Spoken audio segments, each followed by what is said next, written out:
We've got another cross post from the From Coach to Business podcast today, this time with Juliet Starrett. Juliet is the owner of San Francisco CrossFit, as well as the Ready State, which is the website formerly known as MobilityWOD. And Juliet was featured in a book called Never Lose a Customer Again, which has some really solid takeaways on actually onboarding and retaining customers in pretty much any service-based business. So for the From Coach to Business podcast, we wanted to have on someone to really discuss the details of retaining customers and also just dialing in operations and knocking it out of the park. So Juliet has done that in both a brick and mortar gym as well as an online business. So some really good takeaways from this one. Again, I think that even folks who are not necessarily owning or operating or aspiring to run their own fitness business are going to get a lot of takeaways from this one. So check it out. If you like this episode and you want more, my friend Brandon and I did record 15 total episodes on growing your fitness business. So check that out from coachtobusiness.com or search for it in whatever podcast player you use. In the meantime, enjoy this episode with Juliet Starrett.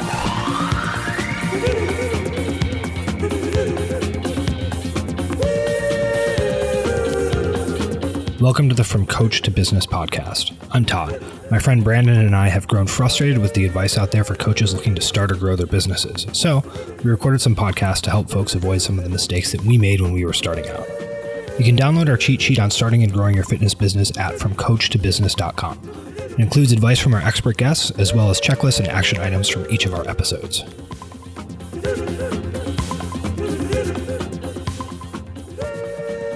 All right, so we are here with Juliet Starrett, owner of San Francisco CrossFit, talking about operations. So before we started recording, I made a joke about CRMs and software and all that kind of stuff. And Juliet said that San Francisco CrossFit doesn't have a CRM and has no marketing plan other than having a website and occasionally posting on Instagram, which, I think that someone who's a little bit skeptical or cynical could say, well, that's because you're one of the first affiliates and, you and Kelly are sort of celebrities within the CrossFit community. So who cares? But I do think that there is something to that in the sense that, if you're looking at business from the perspective of, okay, well, if you have sales and you have marketing and you have retention, and you're always trying to improve one of those pieces. If you're sort of saying, well, we're not really worried too much about the marketing aspect, that means that probably either the sales and or the retention are top of mind all the time and potentially best in class, right? So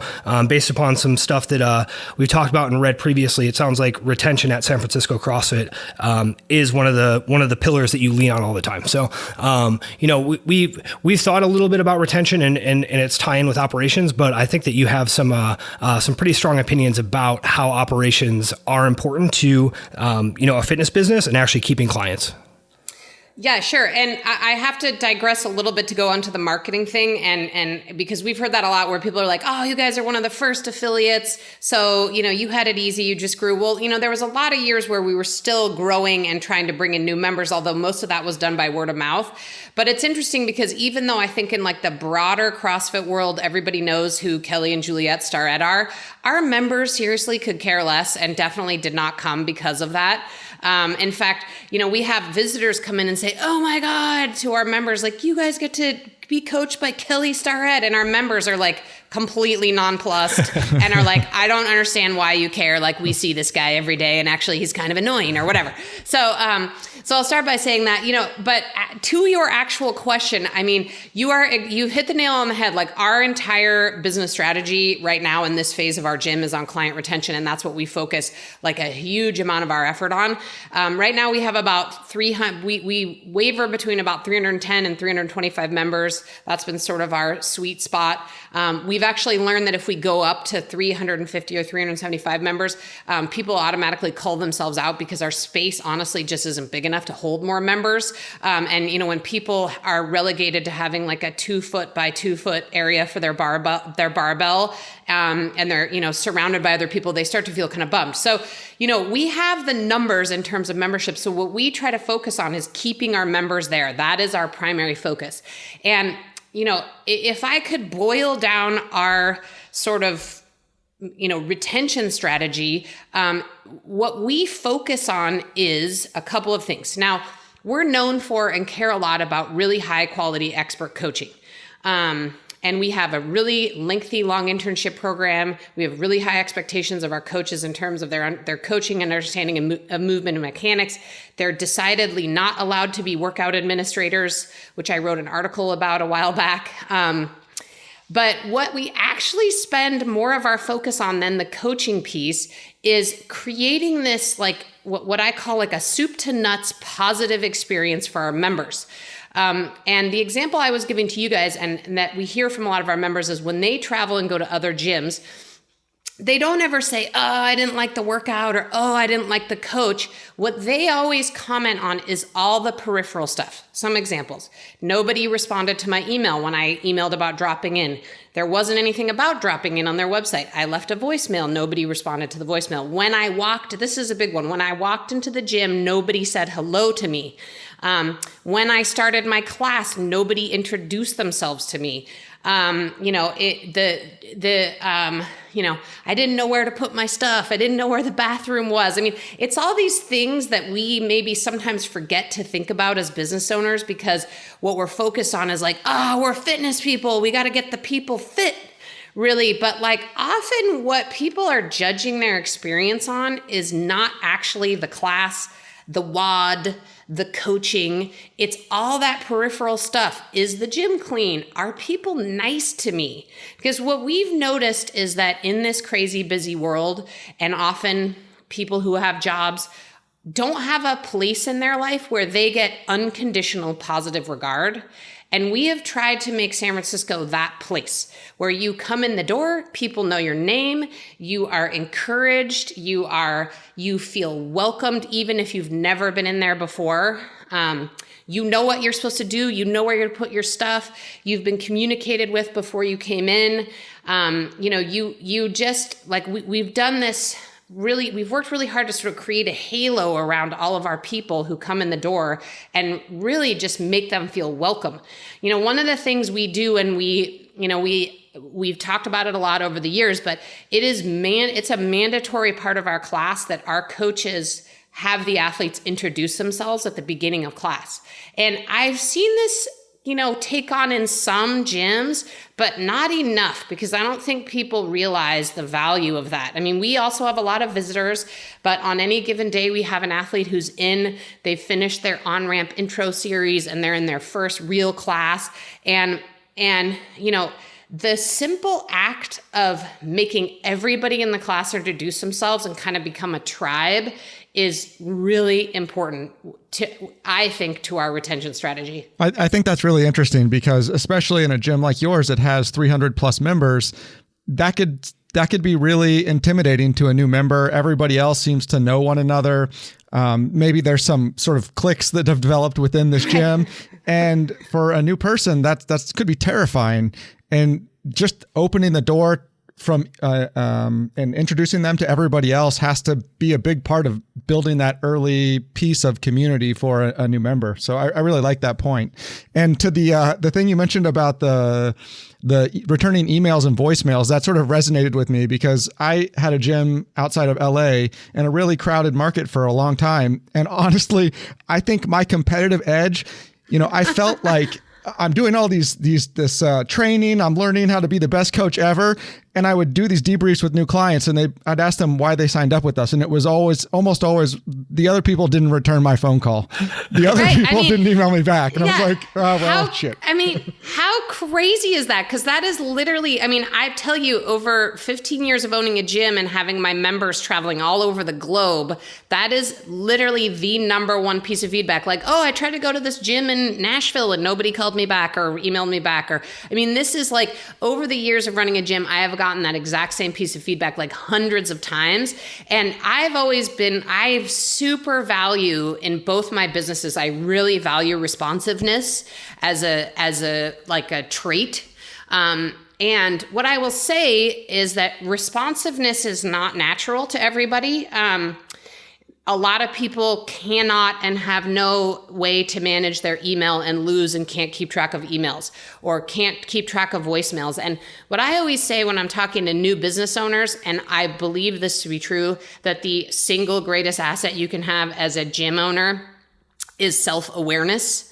And what I mean by that is, if you appreciate starting a gym that one of your top priorities is responsiveness to new clients, whether that's email, voicemail, text, however it is you communicate with people. If that is your top priority and you know that you suck at that, then you need to hire someone immediately to do that for you. You can't just hope for the best. And if you look at your phone right now and your phone says 30,000 emails on your phone app, then that's a sign that you need to hire someone yesterday to be the person who is responsive. Now, fortunately, Kelly and I are like a dyad, right? So I'm the person who's responsive and Kelly can be out there coaching. And, we have this sort of there's two of us. And so we can divide and conquer that way. But I cannot emphasize enough that a lot, someone who's detail oriented, who actually likes and wants to nerd out on operations, and maybe top of that list is able to be organized and responsive, is mission critical to, I think, both growing a gym and retaining. And I think, that was, some of our early success, I really believe, is what you said when you were in LA. Our early success was, man, I responded to every email and every voicemail and every message we got for 10 years before we hired a manager. You heard from me directly. Right. And within 5 hours, not 3 days later. Right. You heard from me that day. Yeah, and I was just off the grid for the last the last week for 3 to 4 days, and I knew as soon as I turned my phone back on there was going to be some sort of problem. I was camping in Yosemite actually, and lucky. Yeah, right. The one thing that happened where I was like, oh God, this is a huge problem, is that I had set up my email to have an autoresponder, said, hey, if you need something urgent, reach out to info@southloopsc.com. And the person who was handling that in my absence got locked out of the account immediately. No. And so that's that minute, that moment as a business owner where you just kind of die on the inside, because it's it's already done. You can't go back in time and fix it, but you just are oh God, I just died on the inside. Yeah, Yes. But worst case scenario, other than an actual catastrophe in my brain, is a bunch of people reached out and did not get responded to quickly. Right. They had to wait 3 days, which to me is a catastrophe. That is a catastrophe. Yes. Oh my God. I would have died on the inside. I'm so with you. Yeah. But now we have the process of resetting the email password and everything fully documented. Everyone knows how to do it. Should be good in the future. Well, isn't that how most policies, and especially when it comes to operations, come to pass, honestly, is when something gets messed up and then you realize, oh no, we actually need a policy for that. So, that's certainly how we've developed a lot of our systems over time, is by not realizing we needed a system and having an error happen and then realizing, oh, okay, if we don't have a system, this is going to be a repetitive error. So, and that's the way I think you can tell how successful you're going to be, is how you respond to that error. When you say, oh crap, I guess we had an error, hope that doesn't happen again, versus, okay, let's put a system in place so that it never happens again, goes a long way. Yeah. Right. You're exactly right. So creating this environment that's very welcoming to new people and responding to emails, that I think that those are great first steps. But what do you do to continue with that and keep people in the first month or 2 months from just losing their initial excitement for fitness and falling off there? Well, I think, again, we continue, even if you're not a new member, you're still introduced every single day. For our members, 15 years, they've been reintroducing themselves to the same people over and over again for 15 years. So that continues on. I have to add too, if I could go back in time a little bit, and this is very controversial in the CrossFit world, but we have a shirt on policy at San Francisco CrossFit. And I believe that this is an important way to make one's gym welcoming versus not welcoming.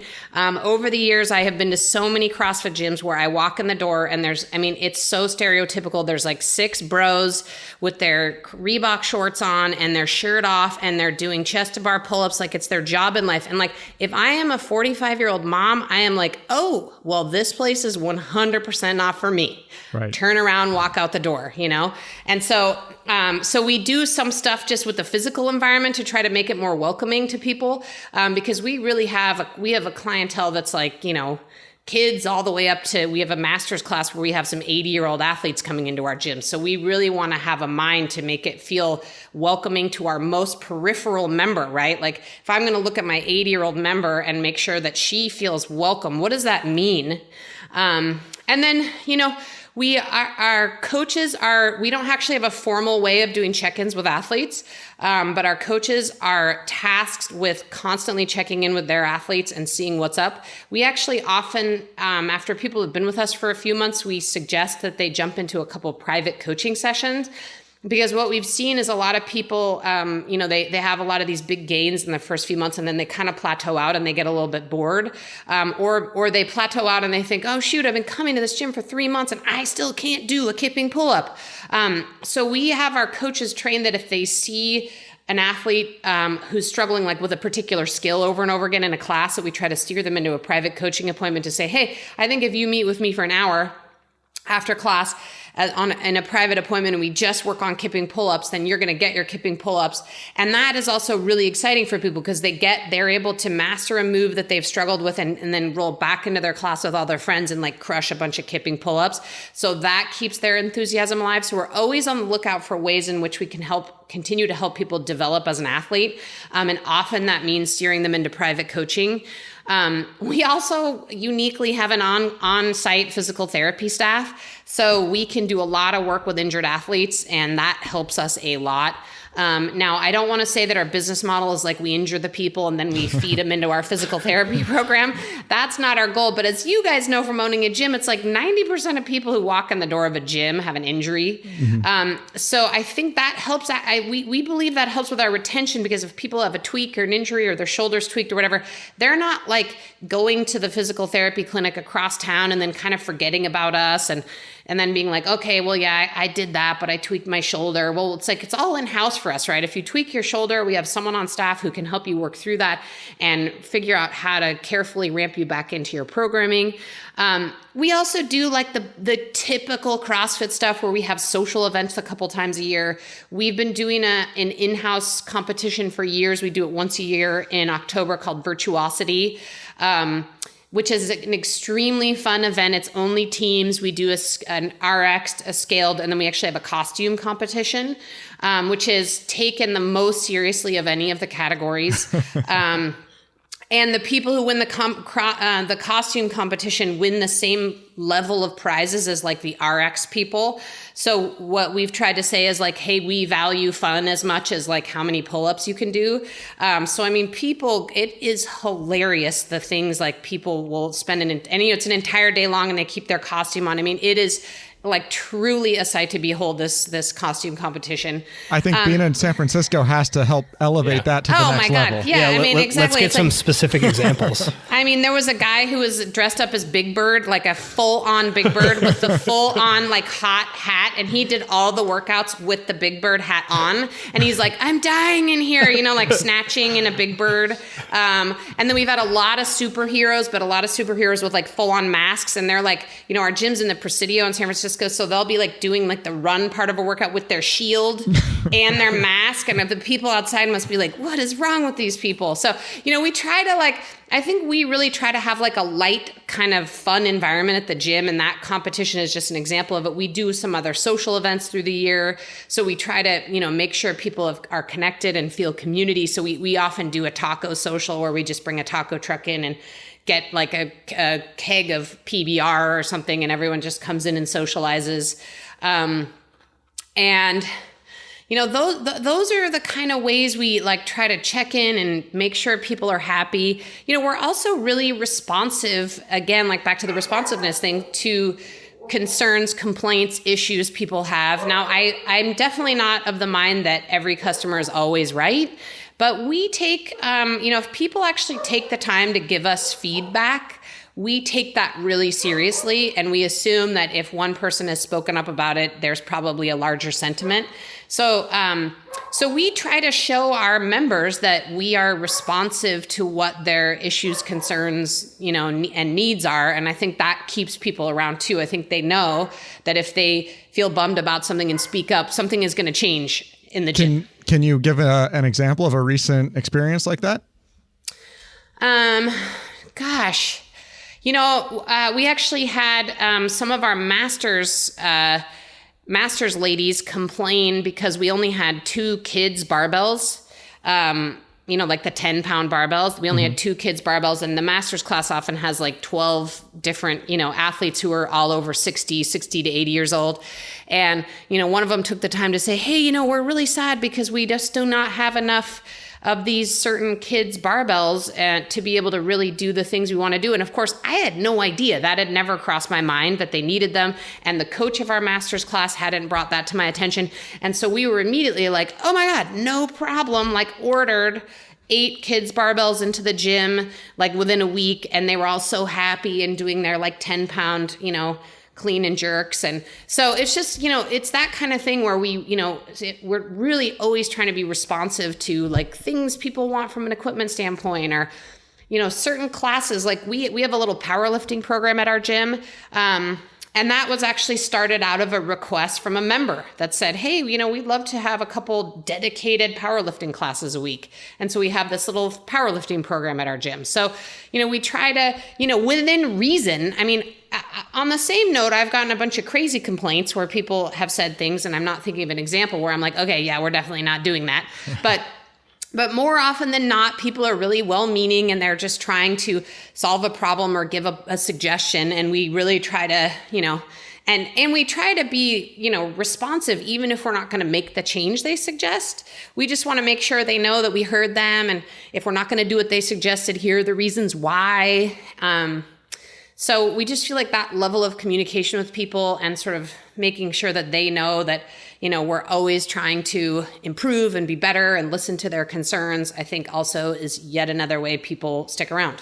Yeah. So making people feel like they're heard, helping connect people within community. I mean, I think a lot of people pay lip service to community, but don't actively do things to promote it. And you've outlined a few ways that you do that, being responsive, and then helping people feel like they're not ever really plateauing, but giving them some assistance so that they can always continue to feel like they're making progress. All of those sound like the themes that underpin your strategy for keeping members moving along and staying with your gym long term. I have one other thing too, and I think this has become very commonplace, especially in CrossFit gyms, so I don't think it's amazing news, but I also really think like a really dedicated and well thought out on-ramp program for any type of CrossFit program is like mission critical. I mean, if it for most people, even though CrossFit's become so mainstream in many ways, things like doing anything with the barbell are so foreign to people. And, we always just really try to take it slow and make sure, our goal with any on-ramp program is for them to walk into a class. And if the coach says, okay, we're going to do split lunges and wall balls, that they know what those terms mean. And they have at least a basic passing ability to be able to do those things. And I think, for me, often it's that hurdle of like I feel like if we can keep people in the door for like the first 3 classes after their on-ramp program, like we kind of have them for life. And not to say that we don't work to continue to retain them, but I think so much of what we do is about helping people get over their fear of belonging. So we spend a lot of time trying to make sure people feel that they belong and that they're welcomed. And then sort of their fear of the actual exercise program, whether it's CrossFit or whatever else it is, and making sure that they have a base level of confidence going into their first few classes where they don't just feel like a total outsider. Because I think, that's the beginning of the end. If they come into a class and they've already done this on-ramp and then they're like, oh my God, I didn't understand the terminology. I didn't understand the moves. I don't know how to do this. I'm totally lost and I'm too afraid to ask. So this is a horrible experience. So I think that's another really sort of key feature and something we really try to think about is like that first like 30 to 60 days someone's with us. It's like we're so focused on that. Yeah. So, I mean, I think you guys have like what sounds like a very well-oiled machine, which may seem or feel intimidating to a lot of new coaches. Have you guys been at a stage where you struggled to retain members? And just to like maybe you guys could you could give a little background if the listener's not familiar with what your initial gym environment was like, the humble beginnings from which you began. Yeah, well, I mean, I will start by saying we've never, I'll generally answer the question that we've never really had like a huge dip in our membership. We've been pretty steady, although we haven't, we've been in the 3 to 325 range for about 4 years now. So I will say our growth has been somewhat stagnant, and we believe that that is largely because of our physical space, that we literally just cannot have. We can't fit that many people in at the key important, early morning and evening times. Mm-hmm. Although, of course, that's untested. But we've been kind of stagnant. I will start by saying that, we started our gym in 2005, literally in a parking lot, outside, completely outside. All of our equipment was stored in a shipping container. So everyone would have to go in and out of the shipping container to like get their weights or their rower or whatever.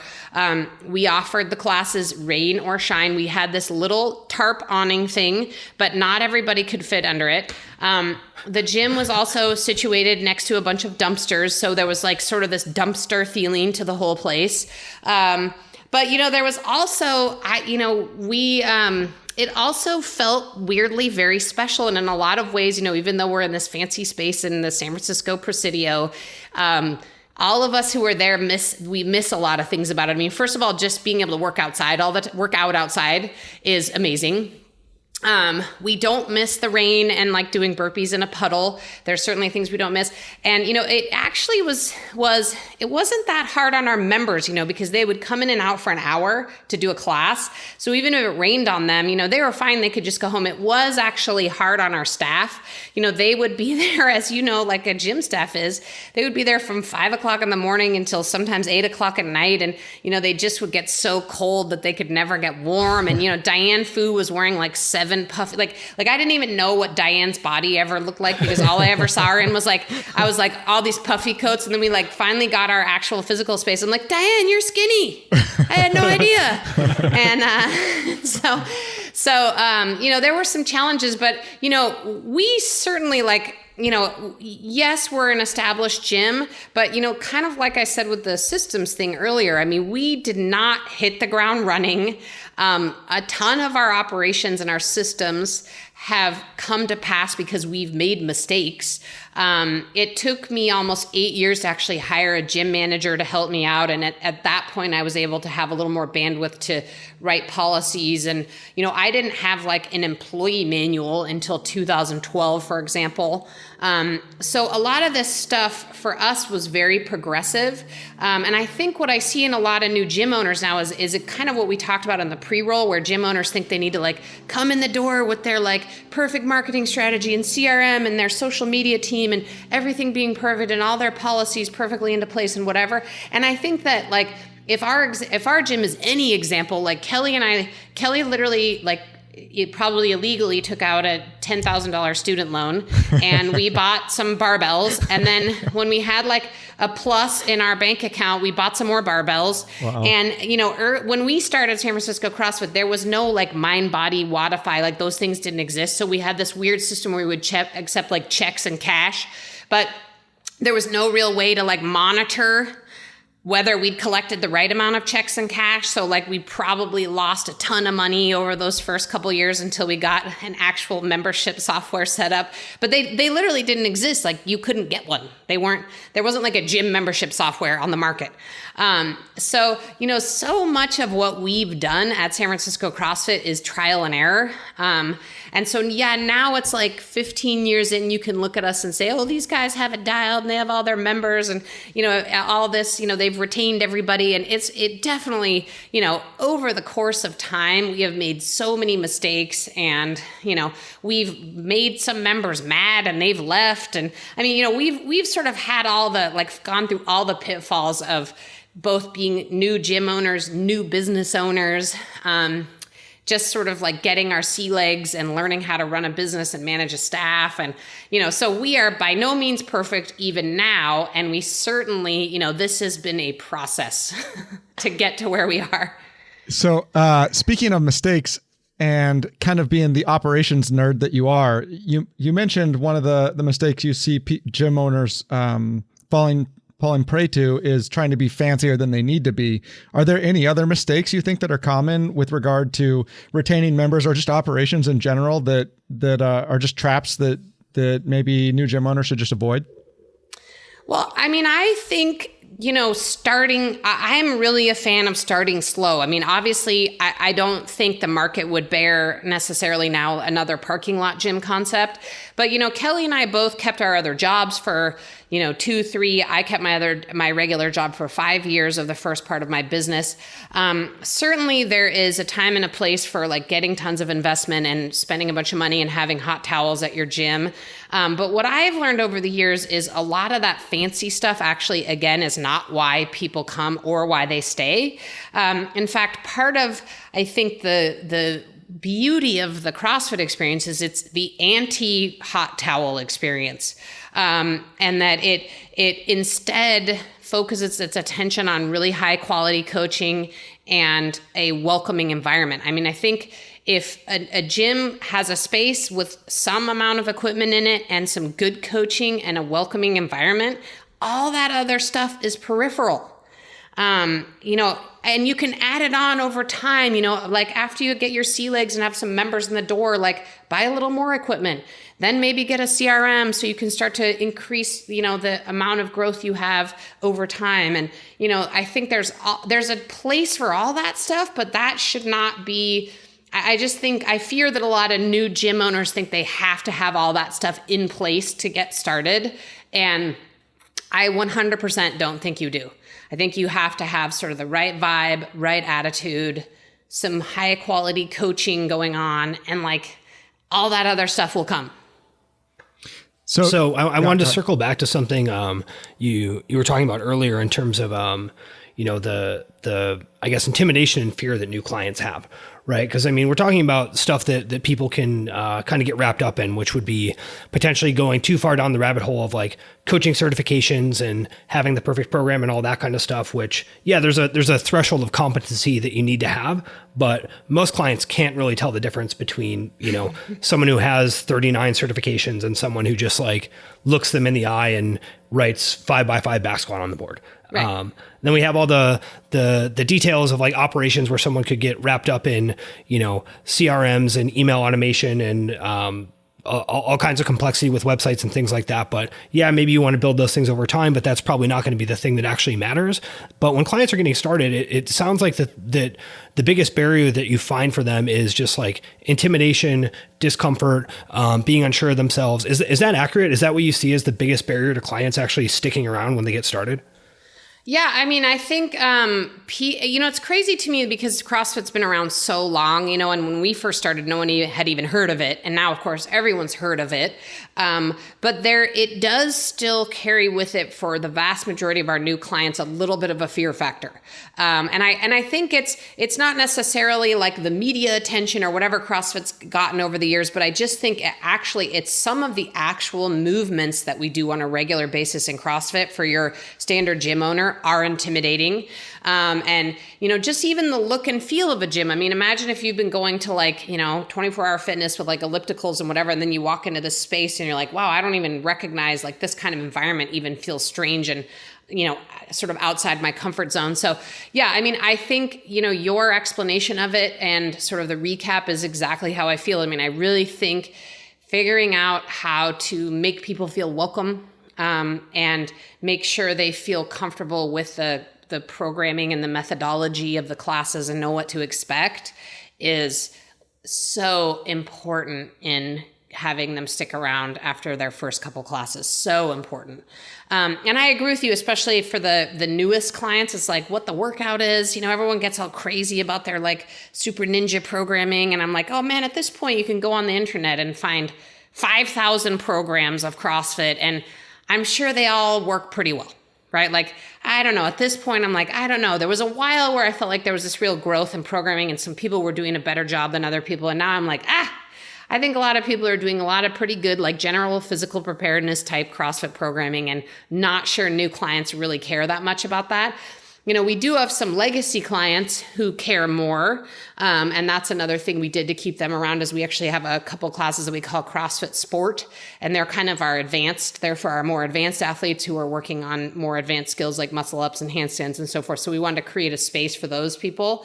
But yeah, I mean, I think I just cannot emphasize enough how much like those first few weeks we have with people, making them feel comfortable and learning the skills, and making them, feel part of our community, even in some way, and back to the thing you said about, like setting up your CRM or whatever. I mean, I think a lot of gym owners would do well to like make it their mission to, like, when they're at the gym, say hello to every single person who walks in the door.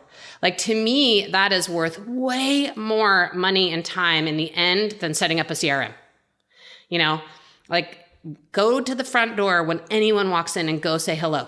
And ideally, maybe even know their name.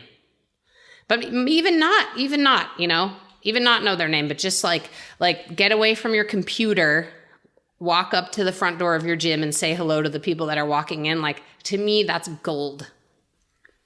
Yeah, there's an element of disconnection that people can have that might be difficult for an owner or a coach to see, because they're there and they sort of feel comfortable and they know people.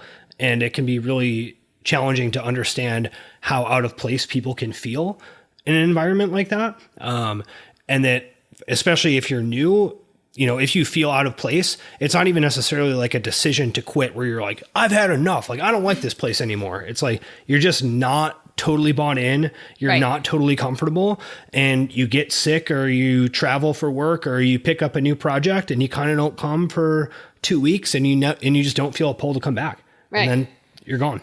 Well, the other thing I would recommend, and I've been doing this over the years, that I recommend for literally every single gym owner, is go be a client. Go be uncomfortable yourself, because I do this all the time. Like Orange Theory opened up and I'm like, I'm going to go to Orange Theory, and then I'm going to go to Barry's Boot Camp, and then I'm going to go to Soul Cycle, and I'm going to go to this spinning class and that spinning class. And it's super interesting for me to go to that, because I actually can experience a little bit of what it's like to be a new client. I mean, first of all, I go to school on their systems, right? Like, how was it for me signing up for their class, and how was their communication? What was my experience like? So I kind of go to school on them as I come in the door for their class. And then I'll be honest, I mean, maybe you guys don't feel like this, but anytime I go to any new fitness class where I know no one, I feel kind of nervous. And I even laugh to myself, because I'm like, why am I nervous going to Soul Cycle? This is ridiculous. Like I was like, I could, bicep curl the 2-pound weight like all day long while I spin. Like, I got this, but I still I don't know anyone. I don't know the systems. I don't know where I'm supposed to get on my bike, and so I feel like that is something I've tried to do over the years. I go to other CrossFit gyms, and not just CrossFit gyms though, because, now there's so much other kind of fitness. Like, I can't recommend enough any new or old gym owner, just go be a client. And it's such a good reminder of, this is what you think. Like, I always think to myself, this is what every one of our members feels like coming in the door. Like, that nervousness. Will I belong? Am I going to know how to get on my bike and adjust my bike? And I'm going to have to ask for help? And is that going to be awkward? And, all the sort of like insecurities we all go through as humans. I think it's a really good reminder to go put yourself in that position at other gyms and just be anonymous. Don't come in and be like, I'm so-and-so from so-and-so. You just be like, random client, and just go to school on their systems, learn what you can, and then use it as a reminder for what your clients are experiencing. I think that's an excellent suggestion, especially when you take in mind what Todd said, that it's so easy to be comfortable in your gym and assume that's how everybody else feels. So to try to step outside of that, and the best way to do that is just to go into some other fitness experience and see how that feels, and then just notice what you're noticing and appreciate that new people walking in your door are going to feel that way. And how can you mitigate that? I think that that's powerful stuff. So I think I really like that suggestion. Thanks. Yeah, I would say that it's pretty remarkable to think about that level of discomfort that you might feel, or that I experience the same thing. If I travel and I drop in, I'm uncomfortable. I'm like, where do I put my stuff? Is it okay to use this barbell? Right. Is everyone looking at me? Like, what's going on? It's like, I'm like, right. When you say it out loud, you're like, wow, we're all crazy because nobody cares. And of course, but it's true. Everybody has all those looming questions anytime they do anything new. So, and I even feel like that at CrossFit gyms, and I'm like, man, I've been doing CrossFit for 15 years, but I still am like, new place, new system. What do I do? Yeah. And everyone is like definitely staring at me. Right. Definitely looking at me. You know what's funny is we have a bunch of our members from San Francisco CrossFit, because we're kind of known as like the movement and mechanics gym, you know, that our coaches are all experienced, and we like we really work on teaching people to move well. So a lot of our members actually, when they travel, they specifically do not say they're from San Francisco CrossFit, because they worry that they're going to be expected to like be really good at moving, you know, and they're like, I'm terrible at snatching. And so they actually go out and like anonymously go to CrossFits and don't tell people. And I'm like, you guys, nobody cares, you know, but it's funny. They don't pack their t-shirt from your gym just to be sure. No, they just go in there and they if someone asks where they CrossFit, they lie and say some other CrossFit. And I mean, it's a funny psyche that's developed. Yeah, that's great. Yeah. It's like, yeah. So you CrossFit, where do you train at? And they're like, San Francisco CrossFit. They're like, how's your mobility then? How's your mobility? Right. Like, let's see you. Let's see your squat's not so good, huh? Yeah. Let's see your ass to grass squat. And then they're like judging the person, and they're like, wow, Kelly Starrett is not doing a good job. Where's your ankle dorsiflexion? Huh? Haven't been doing your band drills, huh? Where's your band now? Yeah, exactly. So they just avoid all that by like outright lying and or not saying anything. That's so good. I think there's slightly different, but you know, a lot of people who play in bands, you know, if you're traveling potentially for like a show or something, and like someone starts asking you questions, and like they're like, oh, like, you know, what's your band called or whatever, they'll just have like a fake name of the band, because it's like, I don't want to tell you the real name. Right. I don't want you to look it up. And my band is named something offensive, like dying fetus. Or, right. And then that just like just like ends the conversation right there. They're like, oh, okay, weirdo. And they turn and walk away. Yeah. And really they're like the lead singer of Metallica or something, but they've just like fended off everybody. Yeah, it's like, we're not going to go down this road. Well, so talking about this concept of just like, you know, making people feel comfortable. One of the reasons that we even wanted to have you on as a guest for this episode is from the book called Never Lose a Customer Again by Joey Coleman. And there's a whole chapter in that book focusing on San Francisco CrossFit. The book is actually pretty good in general for just like concepts of retention and understanding client touch points and how different industries actually handle these issues of people, you know, flaking out, being unreliable, being nervous, not getting what they thought they paid for, et cetera. And that book sort of focuses on the concept of integrating people into the gym's community and social events. So can you give us a rundown of what that process looks like for you guys? Yeah, I mean, we, you know, again, I've said this kind of over and over again, but like we really are super focused on that first 30 to 60, 90 days with people, like making sure that they, you know, come in the door and feel comfortable. And again, we don't just abandon them after 90 days. But, you know, first of all, we have a really welcoming staff, and people are always, you know, welcomed and introduced at the door. And then we have a bunch of different ways we communicate with people. So, you know, we really try to make sure that everybody knows what's going on. You know, we have like a TV that shows our upcoming events, and we have a newsletter. We have a newsletter that we don't just spam out to people across the world. Like we send only information about specific upcoming events or competitions people might want to do. So we really just try to have sort of like an internal newsletter situation going on where we send that out bi-weekly with information about what's going on at the gym. It's always posted in multiple locations at the gym, so people really know what to expect. And then we've also over the years kind of started doing like the same events over and over again. So we always do our competition in October. We always do a Cinco de Mayo taco social. We always do the last workout of the open, we always do as a Friday night lights event. So we do it on Friday night. We put people into heats. You know, we get a taco truck and beer for after.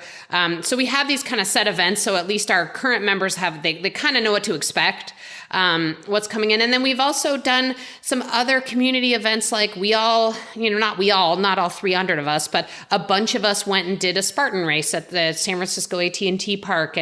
And, you know, we've done like a stand-up paddle clinic with one of our members who owns a paddle shop. And, you know, we had some members come to that. So, you know, we've tried to do like one-off community events over the years, competitions, just plain social events, and, you know, just try to keep people connected. And, you know, there's always a certain crew. I mean, in a 320 member gym, there's probably going to be 200 people who could care less about socializing with people at their gym, right? But there's always going to be a core crew of like, 100, 150 people who it's like their gym is their community, and they're like going to come to every single taco social and come to every single event. And then we also do have plenty of members who are just like, like we kind of have this, we started a 3:30 class because we had an investment banker crew of guys who wanted to, they work bankers hours in San Francisco. They're done with work at like 2:30, and they wanted to like come do a class at 3:30 and then go home to their families. And, these aren't the kind of guys who come to our like Friday night taco social, right? Like they experience the gym for other reasons. But we definitely have a core crew of people who love the social events. One of the things that's been amazing for me, and like maybe our greatest source of pride running a gym for this long, is to see the level of connection people have. I mean, there's probably been like 9 gyms that have spawned from our gym, from our coaches or members who've left us and opened gyms.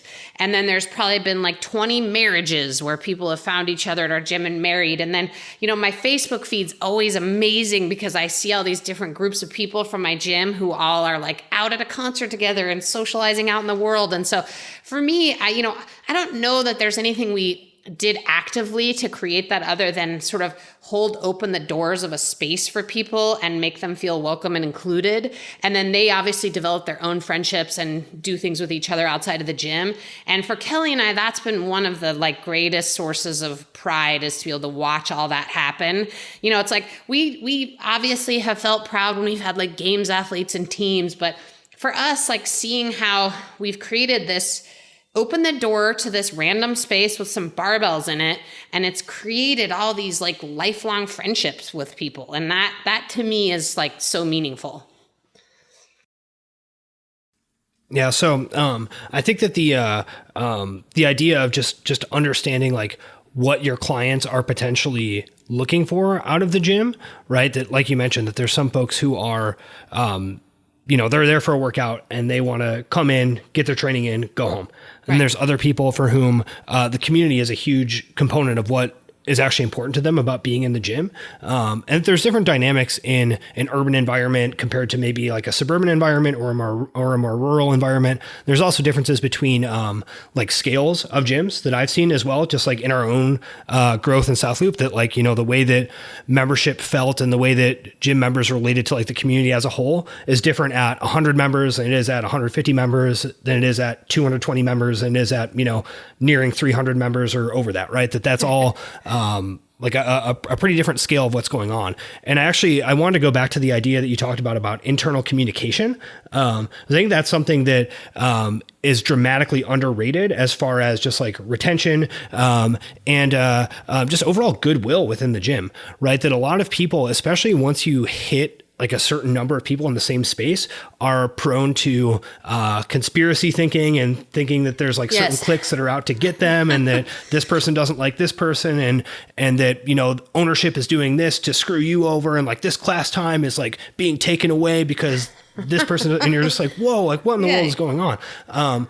So, that actual concept of like actively and proactively and aggressively communicating all the time, I think is really important. So I'd like to dig into that a little bit more. I mean, you mentioned a bi-weekly newsletter. Is that something that you did all the time, or did you do that sort of like reactively to realizing that people had no idea what was happening?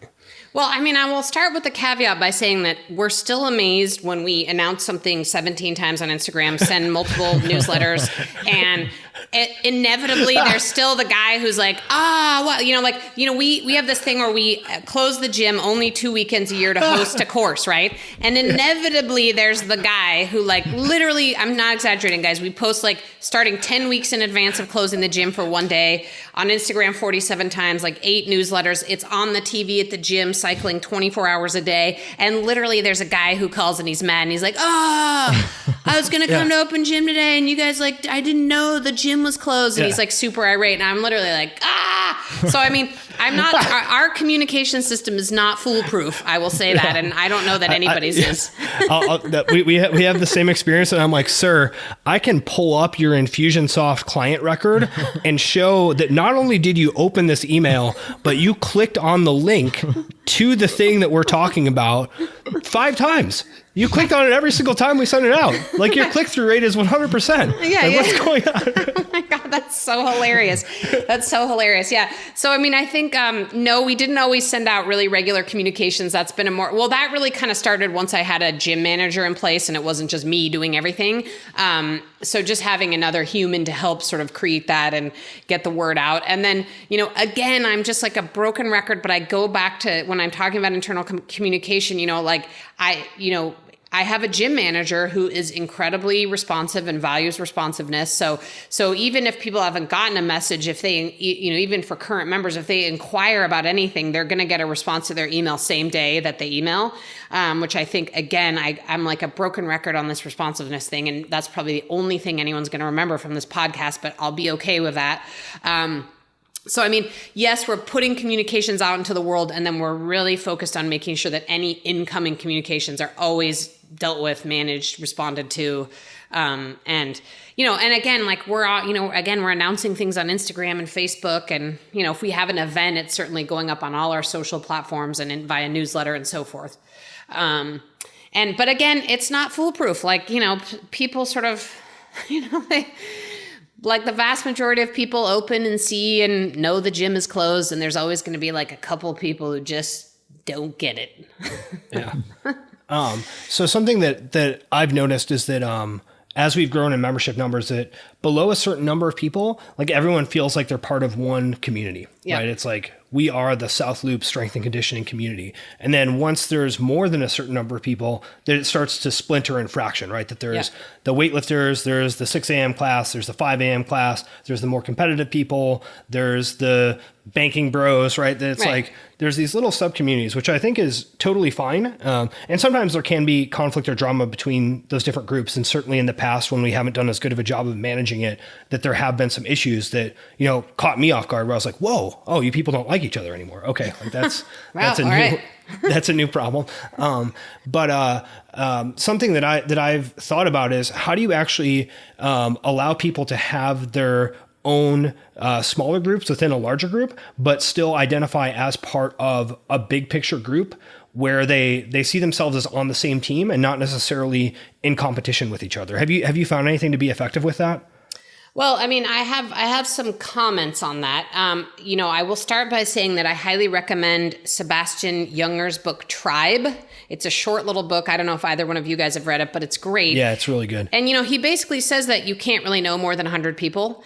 And that really resonated with Kelly and I when we read that, because when we had 100 members at San Francisco CrossFit, it felt like this tight community. Kelly and I knew every single member's name. We knew what they did for a living. We were all tight. Like we did feel like this sort of one. And it was early CrossFit, so we had this real sense of belonging to being part of this emergent phenomenon that was CrossFit. And, there was sort of this pride connected with that. And then once we got to like 150 and 200 members, like we actually had some members leave. That was one of our like early sort of blow ups where we had like 25 members leave to go to another gym because they wanted that small vibe and feel. And they felt like as the gym grew and those kind of factions created that it was no longer really their spot.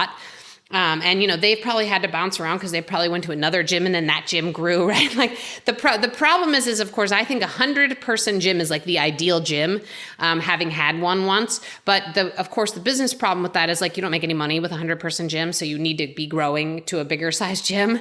It's like, we can have a 100-person gym, but you all get to pay $700. Right, exactly, right. Like if that we could do that, but it would be exactly $750 a month, at least in San Francisco. I mean, maybe in like Tulsa, Oklahoma, you can have a 100-person gym. So again, it's all a matter of scale. But I actually just lost sight of the original question. What was it? Yeah. So it was along those lines of, how do you try to keep people feeling like they're on the same team, given that they are going to form their own little cliques or factions within the larger gym? Yeah, I mean, I do think a lot of those cliques and factions are unavoidable, and we have exactly those that you're talking about. We have like the competitor people that go to our sport class. We have this diehard 5:30 a.m. crew of people. We have the nooners that have been, we have some nooners that have been coming to our gym. Like there's 4 or 5 people in our noon class that have been coming literally for almost 15 years to the gym. Then exactly, we have the investment banking guys in the afternoon, and then we have the Olympic lifters, right? So we definitely are with you. Like we have the factions.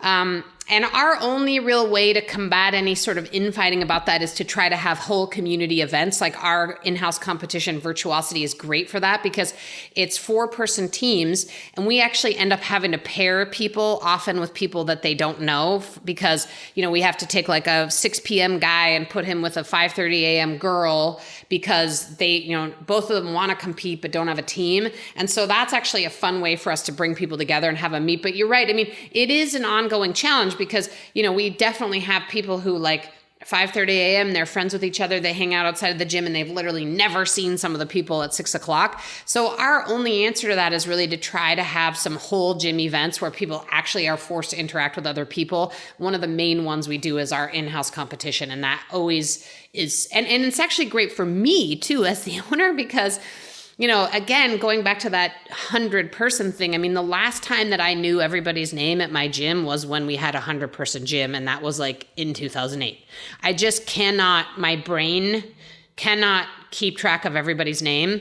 And also, I'm often there more like bankers hours, like business hours, 9 to 5. So I miss some of the morning and evening people. So those events are really important for Kelly and I too, to just make sure people to see us and know we exist and that we're actually there and get a chance to meet new people who've come in that we haven't had a chance to meet yet. So, I don't know that that's the only way to combat the factioning, but it's definitely a thing. I mean, we have some factions. Fortunately, for the last couple of years, we haven't had any faction infighting. It's been very low drama at San Francisco CrossFit, and I'll take it.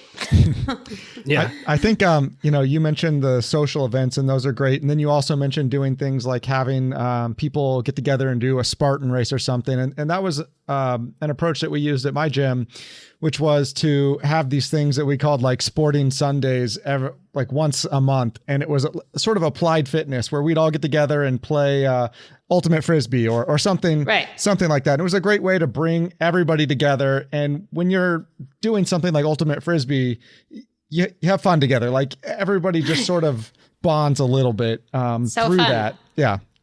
So I think there's so many creative ways that you can, bring people together. And I mean, man, that I'm sure other people are doing even, I love the Sporting Sundays idea, love the in-house competitions. We've never gotten there's always, CrossFit competitions around everywhere, and we've never gotten a ton of traction from our members wanting to do a lot of those. They have done some over the past. The other thing I wanted to mention that I believe at least plays a role in our community feeling at our gym is probably like 70 years ago, we stopped writing people's times on the board. We just don't do that anymore. Oh, yeah. Agreed. Yeah. And I actually, it's strange to me now when I go to a gym and I have to end my workout and be like, 7 done, Juliet done. And then they're, the coach is over there writing. Like it's we used to do that. Of course, it was like what everybody did. But then we realized we're like, I really who cares? Who cares what my time is on random X programmed workout by random programmed person? Like, who cares? So, we definitely feel like that's like one of the many factors we have in like, again, trying to eliminate this competitive vibe. You got to wear your shirt. It doesn't matter how awesome you are at chest to bar pull-ups. Like you're in here to get your best workout for you, whatever that means. And that's kind of what we value. So, I forgot to add that on earlier. Yeah, no, I completely agree on the times thing. I think that that's something that that there is value at some level of understanding what your capacity is on a certain type of workout relative to other people, right? That can be motivating for some individuals, that you can understand where your strengths and weaknesses lie, that's all like good stuff. But I think for like the top and the bottom of people, that it has like a very perverse incentive, right? That you get people shaving reps to try to beat people. You get people trying to do things as cheaters. Yeah, right. And you're like, what? Why are you doing that? Like, I can see you. I'm watching you do this. Right. Yeah, it's so hilarious. Yeah, there's been those people over the years too. Yeah. Well, you guys will appreciate that Kelly's taken the pendulum like so far to the other direction that he and I are always having like a little mini tiff about it, because his latest thing is he just wants to like do a workout until he doesn't feel like doing it anymore. And I am like I generally am like a way more structured person than him, you know? And so he and I will do a workout together and I'm like, well, okay, so we're going to do this and this and this. And I'm like, well, for how long? Or like, when's it going to be over? And how long are we going to do that? And he's just like, well, whenever you feel that, you know, your performance is going downhill. And so this drives me crazy because while I totally agree that you don't want to like have this crazy competitive thing where people are cheating on their reps and whatever, you don't necessarily want the Kelly Starrett way, which is just like, when I feel my performance go down, I'm going to stop my workout. I'm always like, When the spirit moves you, spirit moves you to switch from rowing to wall balls. Right. Yeah. So anyway, yeah, that's like, you know, Kelly's latest thing. He'd probably get mad if he knew I described it as his latest thing, but it is kind of funny. It's an ongoing debate we have. I'm like, I at least need like an amount of reps or an amount of time to do this in. I was like, I don't need to write it on the board. I don't need to share it with anyone. I just I need some kind of parameters. It's like AMSAP, as much spirit as possible or something. Exactly. Oh my God. Yeah, that's go with the flow. Go with the flow. Exactly. That's like the guy who's like, that's from the guy who's been like CrossFitting since 2003, you know? So when you guys will probably really relate to that at some point. It's like you just start hanging too loose. You're just like, I can't stop throwing the hang loose sign and just switching exercises whenever I feel like it. It's so hilarious. Anyway, I digress on Kelly and his workout plan.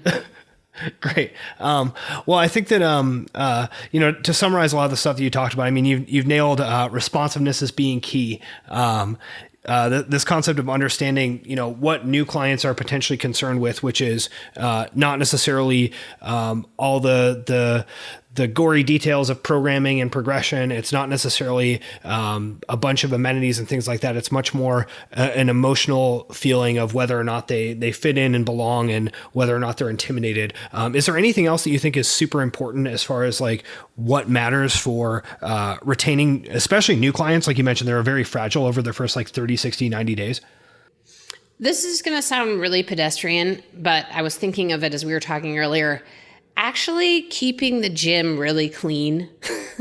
This may sound silly, but over the years and recently I've actually been in some kind of like dirty looking CrossFit gyms that just look messy and dirty. And again, there's going to be a certain subset of members who actually likes and seeks that out because they're looking for like the hardcore garage gym experience. But at least for us in San Francisco, where we've got a lot of fancy people like investment bankers and tech people and otherwise, we have to, I think, pay special mind. And I honestly think every gym member should. You just you want that feeling when someone opens the door and walks in to have it feel organized and look clean. So I realize that's a really pedestrian suggestion, but I think you can't underestimate sort of that first impression.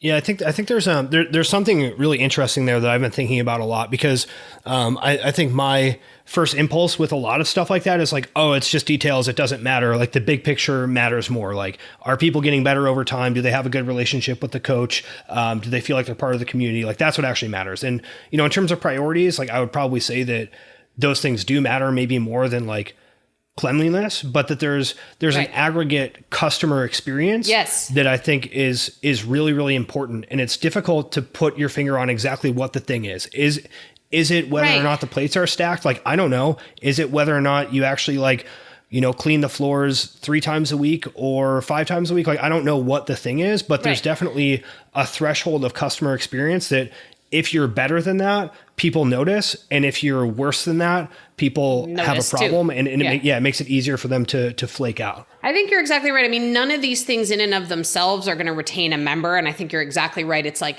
if you think of it as like a pie and each of it is a piece of the pie that has to fit in. And also I think certain things matter for other people, right? Like you might have a subset of 25 members who like really matters to them that their gym is clean. And then there's another subset of members that it really matters to them that they're acknowledged the moment they walk in the door, right? But you're never going to know what really sort of like speaks to people and makes them feel welcome and feel stoked to give you $250 a month. I think those things often are very different for different people, but assuming you have all those types of people in your gym, I think it is important to pay attention to all those details, the coaching, the programming, the progression, the communication, the responsiveness, the cleanliness of the gym, unfortunately it's a lot of things, but I think it really still is really the most basic stuff, right? Like marketing is not one of those pieces of the pie, for example, right? Like it matters and it's important to grow a gym, but I would put it like as peripheral to what that sort of aggregate client positive experience is. Yeah, it's like you need a series of net positive experience to achieve escape velocity for this client to then be bought in on you and your gym's experience. And you don't know what those things are in the beginning. It could be the cleanliness. It could be the community. It's any number of handful of things. And once they get some momentum with that, then they start to be a part of your gym. They're integrated, and then they know that what you provide is a quality service. They understand all that stuff later, but in the beginning, none of that really matters. Right. You have to reduce the friction of them actually getting to that point. Exactly. I think you're right. Reducing, I love the thinking of it as reduce the friction, just like make sure people know what they're supposed to do and feel welcomed and, don't feel like the place is a shithole, and that they know who their coach is and what movements they're supposed to be doing. And right. Like it's all this really basic stuff, but I think getting that stuff dialed in far outweighs some of the other peripheral stuff that I think a lot of new gym owners sometimes feel like they have to focus on. Like I've got Instagram 6 times a day and Facebook this many times. And, some of that stuff, I'm like, okay, yeah, that's important. And that should be part of like phase 2. Right. But phase 1 is like dial in this stuff that we've been talking about throughout this podcast, dial in that stuff, make sure you're a student, go experience other gyms, be responsive, be welcoming, say hello to everybody, like just do all that basic stuff. And then once you're like good and have made that like natural in a system, then yes, go like add a CRM and have a Facebook social media marketing person join your team and, whatever it is. I think those things can come as like phase B. Yeah, definitely. And I think that there's like you mentioned that putting things in the proper order is really important. And that, as we talked about previously as well, like depending on how many people you have in the same space, right, that the people's expectations will change. That, 100 member gym, like we talked about, like people are going to give you more of the benefit of the doubt when there's 100 people, right? That they're like, oh yeah, it's like a small group. Everyone's getting along. They can probably see you as, potentially a gym owner, sort of just like busting your ass and trying to keep your head above water. So they're like, yeah, like he's trying real hard. So it's okay that like this thing is kind of messed up. But then at a certain point, people actually have expectations of like, why isn't this place clean? Like, why isn't my email responded to? Right. Why are the plates messed up? Like, why is there chalk on the floor? Why are we out of chalk again? Right. And that there's a tipping point where you no longer have the benefit of the doubt, and that being in front of that is definitely a good idea. You don't want to hit that point and then suddenly realize that you don't have the benefit of the doubt anymore, and people are mad at you. Yeah. Yeah. And I think that sums up probably why, anyone who's ever left our gym is, if they've ever left for being mad, it's because they sort of accumulated a list of grievances, that we weren't aware of and we didn't address. And then, by the time we did address and become aware of them, it was too late. Right. And so, I think you're exactly right. It's just sort of like staying in front of the details, so that they don't come to bite you later. So, I got one last question. Do you guys actually track your retention? We do. Yeah, we actually track our retention. I actually meet with my manager once a week. We have a set, always scheduled meeting, and we go over a lot of gym metrics during that time. So numbers of members, member retention, because we sort of have an established number of members, it's actually easy for us to go like one by one through whose memberships are coming due. Do we know if like this guy really needs some massaging to continue his membership, or we know for sure he's just going to re-up. So we can actually go person by person through some of our members and sort of figure out an actual individual strategy for communicating with them about membership changes, upcoming members. And so, we track retention, we track our membership. We keep track of like our big spenders is another thing we keep track of, because we have a really big private coaching business. So we keep track of our big spenders and try to give them like a free t-shirt or a $50 gift card, or, we definitely try to kind of track those metrics, because we want the people who are spending, $1,000 a week or $1,000 a month at our gym to like know that we notice. And sorry to interrupt on that, but when we actually started like really tracking that, and like, you have an idea of like the personal training clients who are spending more because they're buying personal training. But when we started really associating all the purchases with a specific client, there are certainly a few people who jumped out who I was startled by, where it's like, whoa, you buy like 3 t-shirts a month and a Fit Aid and a protein packet, like literally every day. Yeah. So yeah, wow, I think, that, it took, I mean, I didn't start leaving. I wasn't even aware that I could track the big spenders until like 3 or 4 years ago. And then when I did, I was like, wow, this is so interesting. You're exactly right. Because there's some unexpected people who literally, like, anytime we have a new t-shirt, they buy it. And, they've bought every one of Kelly's books and a mobility product. And, and then on top of that, they come to private coaching 3 times a week. And they've been doing that for 10 years, and then we also keep a little metric on our like scrolling TV where we have how many classes people have attended over time, like in the like we'd usually do it by month. So it'll be like May, and we put people's names with how many classes they've attended. So we kind of try to shout out like people who've been coming and using their membership a lot and attending a lot of classes. But yeah, I mean, we definitely track all that. We try to really like, massage any members who we think might have one foot out the door by reaching out and communicating, or, giving them a free t-shirt or whatever it is, and fortunately, because, if we do that week by week, there's not a huge, right. If we did it like once every 6 months, we'd have this list of like 25 members who left, 25 members who joined, and we wouldn't really be able to do any sort of individual communication with them. But because we do it on a week by week basis, it's usually only like 3 to 5 people we're talking about whose memberships are coming due that week or in the next couple weeks, who we think through the grapevine might be thinking of leaving, or, whatever host of issues we see going on with those people. And then we can reach out to them individually. And have you found the free t-shirt to be effective? Because I think that's something that's tricky, is that, there's a lot of advice of like, hey, you should reach out to people who you notice haven't been coming.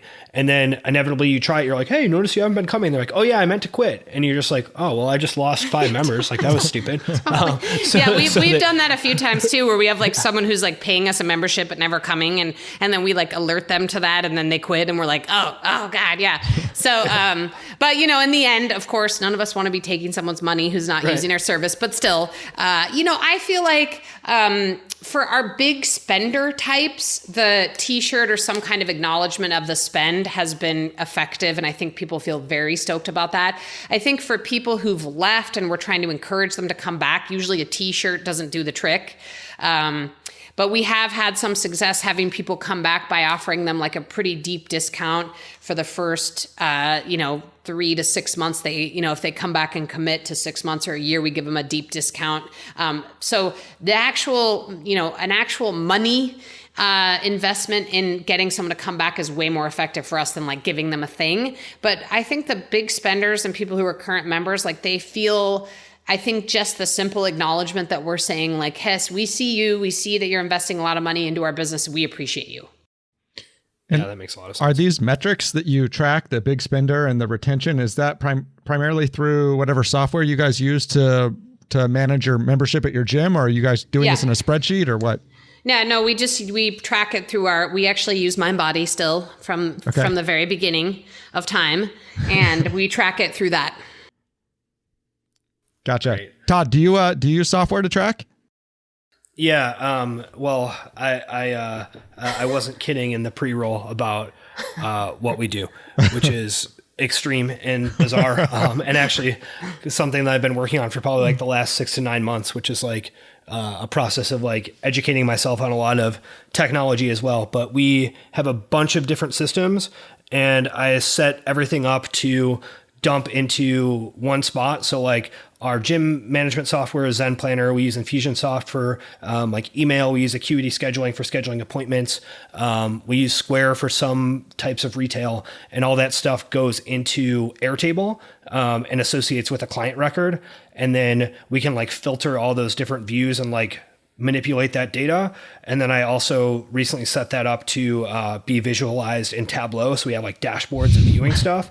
So again, this is like bizarre. You are like my kind of guy, because I could go deep nerd with you on that as well. Yeah. I love that stuff. Kelly would literally sooner die than even engage in this conversation about like connecting all these platforms, Airtable and Tableau. But I love it. I love it. I'm sort of envisioning, what's that movie with Tom Cruise with the precogs? Where they detect the crimes before they happen? Minority Report. Yeah, Minority Report. That's a great movie. You like wake up in the morning, this marble comes down and it goes in front of you and it's like, this member's about to quit. And you call them up. Well, I mean, ultimately, that's the goal. I mean, I'm with you. Like, I feel like ultimately that's the goal, is to like mind read, the marble and know. But I mean, I think there are a lot of signs you can tell. I mean, first of all, there always is like the, the telephone, as in like, the 1970s gossip telephone. And, we really try to keep our finger to the pulse of that, because you guys know how it is at a gym. I mean, especially when like the conspiracy theory stuff comes up. And in fact, I will say that we have purposely not tried to keep certain members. In fact, we just sort of almost encouraged a guy to go because he had gotten into this sort of negativity loop and a lot of complaining. And then we felt like he was poisoning other members. We had a bunch of talks with him and we tried to address his concerns. We tried to let him know which of his concerns we couldn't address and why, but none of it really, like, he just had gone into like a dark space. And so, we've had plenty of clients like that who actually were glad when they leave, because they're sort of taxing the vibe of the gym. And at some points, like, not every client is worth keeping. Right. Yeah, I was going to say something about that earlier, and I think we just moved on to another topic. But when you're talking about just like internal drama and some issues with feeling like everyone's on the same team, that I think it's that in the past I've underrated how much one negative person, or one person who isn't even necessarily negative, but is like a vector for drama, where they themselves might not even be like complainy or whatever, but they'll just like, something will happen and they'll just pass it on in the wrong way to the wrong person. That actually just like removing a few of those people, either because they moved on themselves, they moved to a different city, or potentially they were asked specifically to like, hey, like, this isn't going to work anymore. that I've completely underrated that in the past. And then after seeing that happen more than, 2 times, it's like, oh, like, one person can actually just really cause a lot of those problems. They really can. And I think it's like, so I think it's so important for gym owners to realize that like they're actually, you've got to be aware of those people and not try to retain them. In fact, like the death knell of a San Francisco CrossFit client is getting a direct phone call from Kelly Starrett, because he doesn't really ever do that. And the only time he's ever actually called our clients is when he's calling them to be like, dude, you are a negative Nelly and you're causing a negative vibe in my gym and it's really bumming me out. It hits home for those people who receive that call, for sure. But, at some point we're like, we don't need to have not every member is great. And, I think I don't want to digress again, and I wrote an article about this a few years ago, but I wrote this article called "The Customer is Not Always Right." And I think that's an important concept for gym owners to have, that, again, like, while I've said over this podcast that it's really important to respond to customer issues and concerns, a lot of the time I get feedback from clients, I actually don't do what they're suggesting. I do tell them why I'm not doing it. And I want to make sure that they know that I don't just make decisions on the fly, that I actually really am thoughtful and I'm trying to make the right decision for a whole group. And often what might be good for one individual member isn't right for the group. But the other thing I'll say is that the role I see myself in as a gym owner is actually, my clients are my staff. And the clients of our gym are my coaches and staff's clients, right? So I feel like my first job, and obviously if my staff has gone off the rails or doing something that's, of course, terrible, then, there's going to be a consequence for that and a talking to. But also, we've had a few situations over the years where, some clients have tried to throw my staff under the bus. And I definitely, like, those are situations where I see my staff as my client and I go in to protect my staff, even if it means I'm going to lose that client, because I think that's so important. I mean, we didn't even talk about staff retention, which is a whole other form of retention that's so important. But I think going into your business with that mentality that like my staff is my clients and our clients are their clients. That really sort of sets up this like hierarchy, I think, that works well for me anyway, mentally. Yeah, I completely agree with that, a lot of what people will give as feedback is not necessarily the right way to approach a problem, right? That they'll complain about something that kind of doesn't make sense, or they'll give you a suggestion that's like kind of weird and obviously a bad idea. But that doesn't mean that there isn't something there, right? Where it's like, okay, why would you be saying this? Like, why are you telling me that this person in this class is like always in your way and like you're just mad about it? And you're like, I don't like, I just what's don't underlying think that. Yeah. Yeah. And it's like, oh, the coaches are not doing a good job of controlling the space in the gym during busy classes. Like that's the actual problem. Like the problem isn't this member like screwing up your workout. The problem isn't this member like disrespecting you by taking your dumbbells or whatever. Like, come on, that's stupid. Right. But if the coach doesn't do a good job of preemptively understanding, like we have a lot of people, we're going to be short on space, we might run out of dumbbells, and like get in front of that, then you start to have this problem. Okay, cool. How do we fix that? Right. You're exactly right. Yeah. Yep. Well, great. I think that that's probably a good spot to wrap it up, since we've gone well over our self-imposed time limit of about an hour for these interviews. So Juliet, people probably can find you on the internet in a lot of different places for a lot of different services. Yeah. What do you want people to do if they enjoyed your input and advice on operations and retention from this podcast? Well, I mean, I'm on Instagram at Juliet Starrett. And I do post a lot of photos of my kids, so don't follow me there if you don't want to see my kids. I'm on Facebook. You can find me at MobilityWOD.com and also at SanFranciscoCrossFit.com.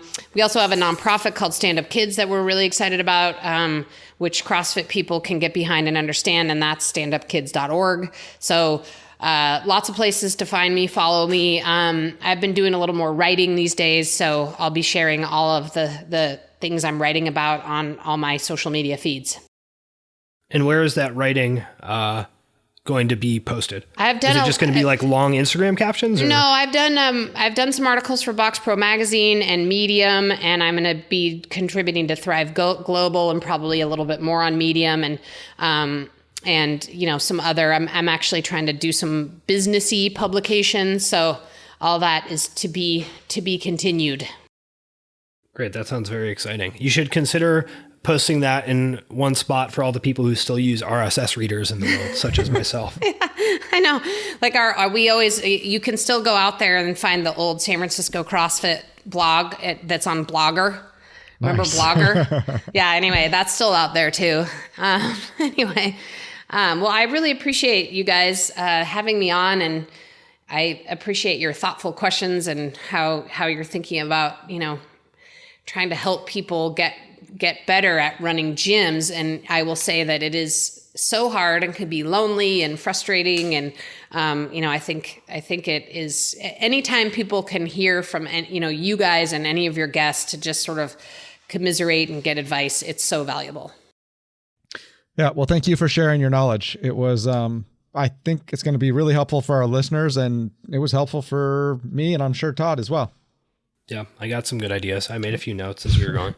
I wrote down Airtable, so we're even. There we go. Great.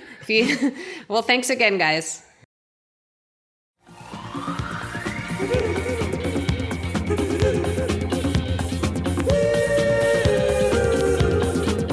Thanks for listening. We've compiled the action items, recommendations, and tools that we and our guests use into a cheat sheet that you can download at FromCoachToBusiness.com. Download that cheat sheet and you can have all that stuff in one convenient location. Check out the rest of the episodes in the season as well for some more actionable information on starting and growing your fitness business.